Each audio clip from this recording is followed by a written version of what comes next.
So this is the T34-85 tank from World War II. It's in 1/72 scale, die-cast, and all made by Dragon Armor. And today we're going to find out if this belongs in your collection of World War II tanks.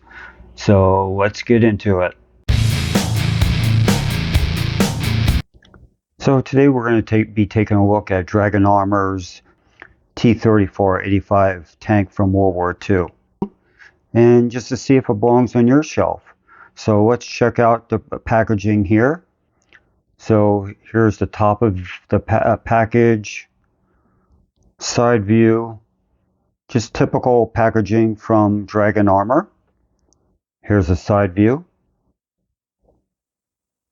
Here's another side view.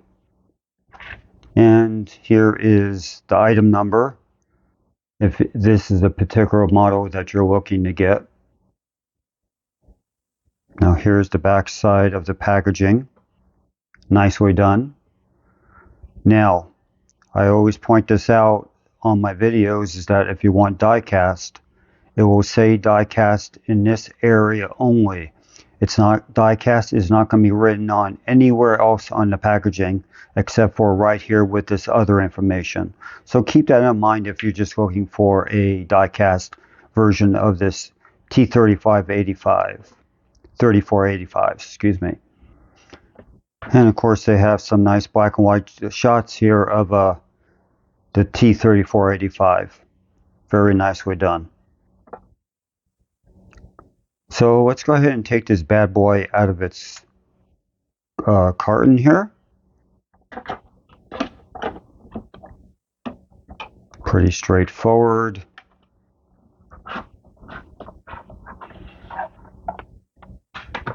Now, typical with all Dragon Armor's 1/72 scale tanks, comes with a clear plastic top and a black plastic bottom, and the tank is held in place by two Phillips screws.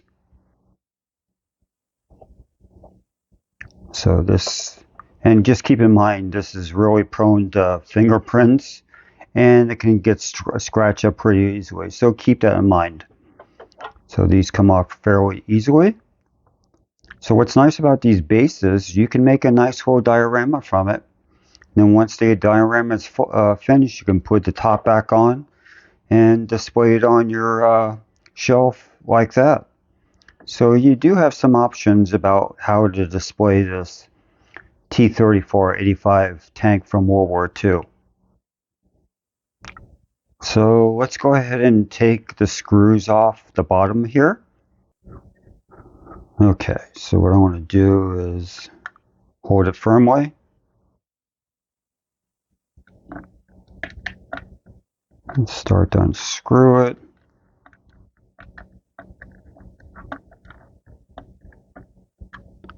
Okay, got one out. Let's go ahead and take this one out.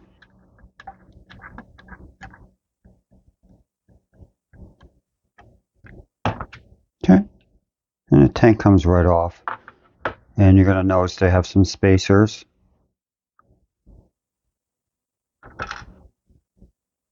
And this is where the screws go into the bottom metal piece of the chassis here.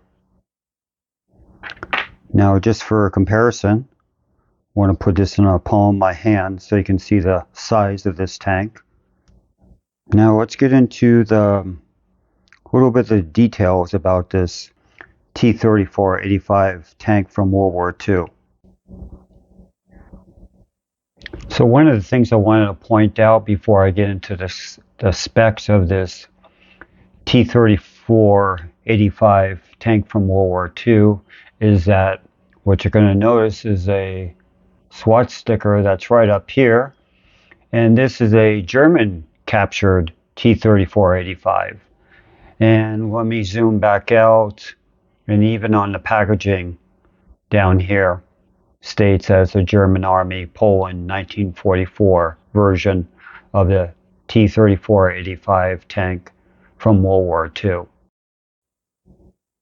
So before I get into the details the finer details of this 172 scale T34-85 tank from World War II. I just wanted to show you guys the differences between the T34-76 and the 85, the differences. So one of the noticeable differences you're going to notice is the front hatch here for the driver.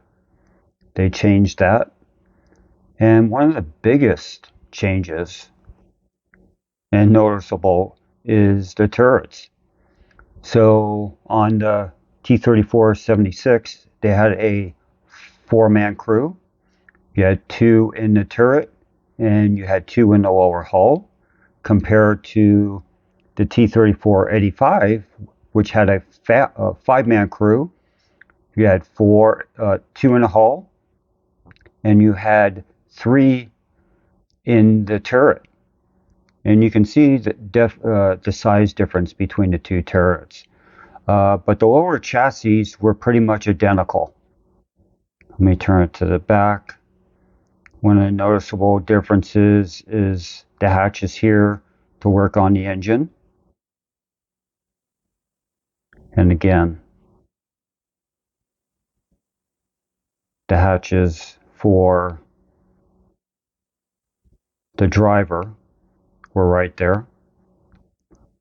Differences, and of course the turrets.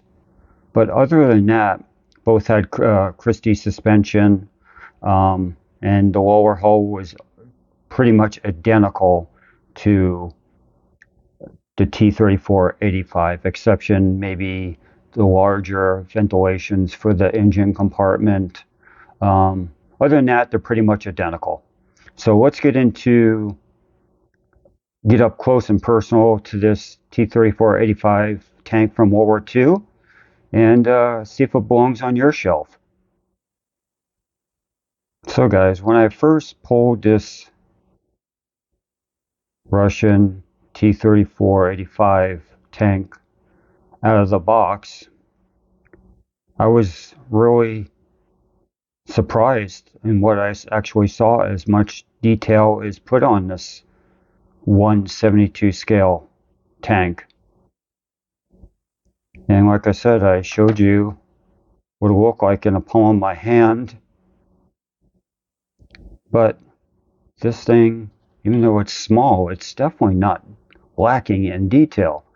So for example, all of these grab handles right here, all individually applied to this model. All of these extra pieces, all individually applied. You got a tow line here, that's individually applied. Now, there is 2 flaws on this tank I want to point out right away. One is the track that's up here. This track is way too wide. And you're going to also notice that the barrel has a slight curve to it. Now, luckily, this barrel is made out of plastic, so I can bend it back in shape. So I'm not too worried about that. But it's one thing to point out.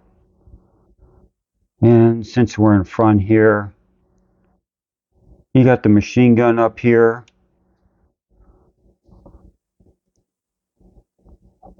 Which was a 7.62 millimeter. And they also had one in the mountlet. Let me see if I can get you guys up here a little closer. There's a lot of great detail on this tank.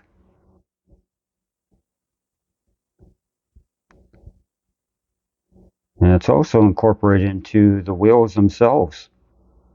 Like I said, this has the Christie suspension.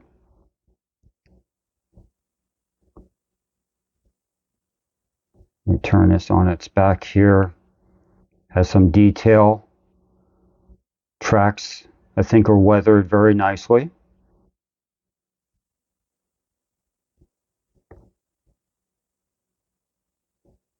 Again, you got these grab handles all over the place. And that's individually applied to this model. You got some more, I believe these are tracks. So one thing I did want to point out is that the turret does rotate.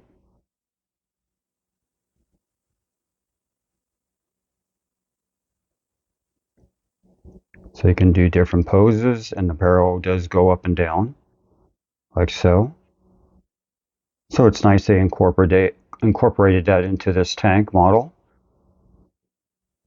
And like I said earlier in the video, it is a die-cast model, but there is some plastic parts. Like the barrel is definitely plastic.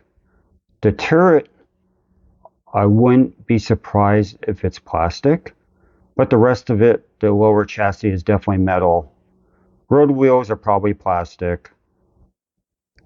But other than that, it's a well-built model. Now, one thing I wanted to point out when it comes to T34 or 85 tanks is they had extra fuel that they would carry with them to the front lines. Now, hopefully, they didn't have these on going into combat, because they would definitely blow up if they were ever hit by a shell. But good thinking on Russia's part about getting fuel to the front lines for their tanks.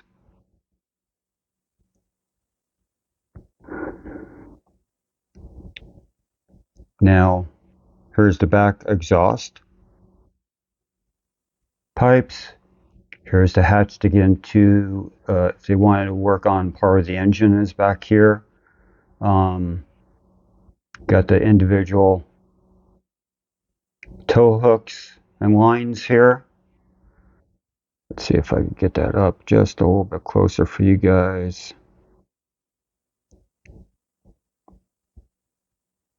Now the back here is very detailed. So these screens back here, I think, were done very nicely. Actually, all of them are. There's another one of those grab handles back here. And like I said, they had them all over this tank to make it easier to get on this tank by the crew.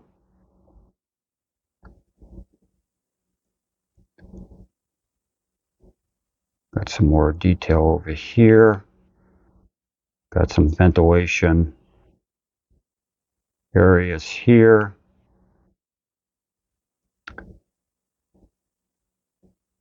Now let's see if I can get you close to the top of the turret here. So you got the two main hatches here. This one's for the commander. These two things right here is for ventilation. So that was unique to the T34 85s. And you got the different sights here, here.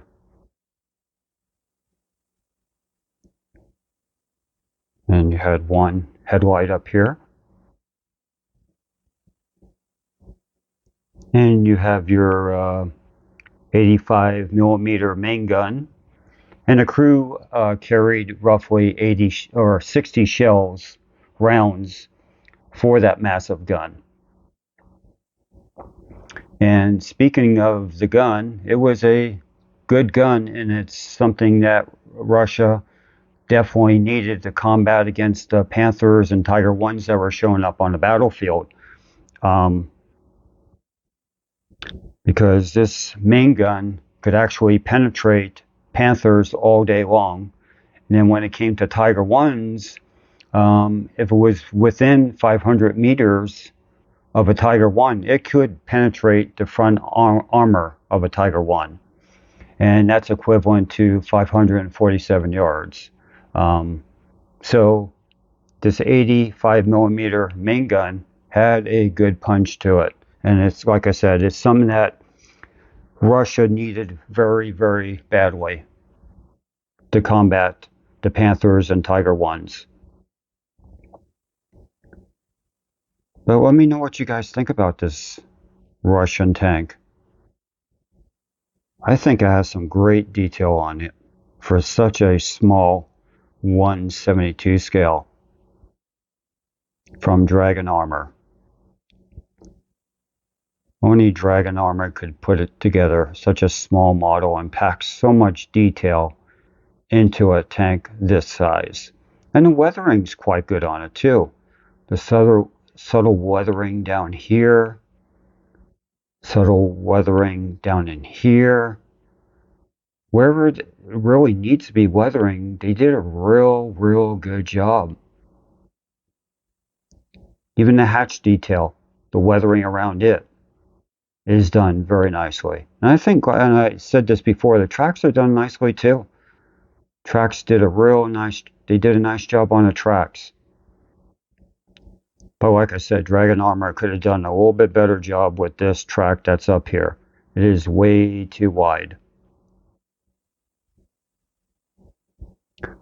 Now, the engine that they had in this thing was a V12 diesel engine, put out about 500 horsepower. And the max speed of this tank was about 33 to 34 miles per hour. So so it could get up and boogie if it really needed to, and that's what something the Russians needed. Something was fast but had a big gun on it, which this did. And like I said, this had the Christie suspension, gave it great cross-country mobility at high speeds. So it was a very reliable suspension system. So these tanks hit the front lines in the spring of 1944. And at the peak of production, which was the summer of 1944, they were pumping out about 1,200 of these units per month. So that's a lot of units to be pumping out every month. So when you're manufacturing so much in a short period of time, you are going to have issues. And the T34-85 tank had its issues. So some of the issues it had was defective armor plates, welding issues, unreliable transmissions, and the lack of radios. So imagine you have 50 of these on the battlefield and only 25% of your tanks have radios. How do you communicate? You're not going to stick your head out of the turret to do a flag signal or a hand signal. You're going to get shot at. So that was a main issue when it comes to a lot of Russian tanks back in World War II. And towards the end of the war, another issue they were having was the lack of training on these tanks. Even though these tanks were very desperately needed, they were a nice tank for its time. They just didn't have the crews to effectively operate these tanks efficiently on the battlefield. So that was another downside for these tanks in World War II. But overall, this was a well-rounded, versatile medium tank for its time. And like I said, the 85 millimeter main gun that this tank had was something that Russia needed badly to combat against the Panthers and the Tiger Ones that were showing up on the battlefield. So one of the things I did want to talk about when it came to this Dragon Armor T34-85 tank from World War II is pricing. So I get almost 100% of my 1/72 scale die-cast tank models on eBay. And this particular one cost around $39 plus shipping. So it was a fairly good price for a Dragon Armor 1/72 scale all-in die-cast model tank.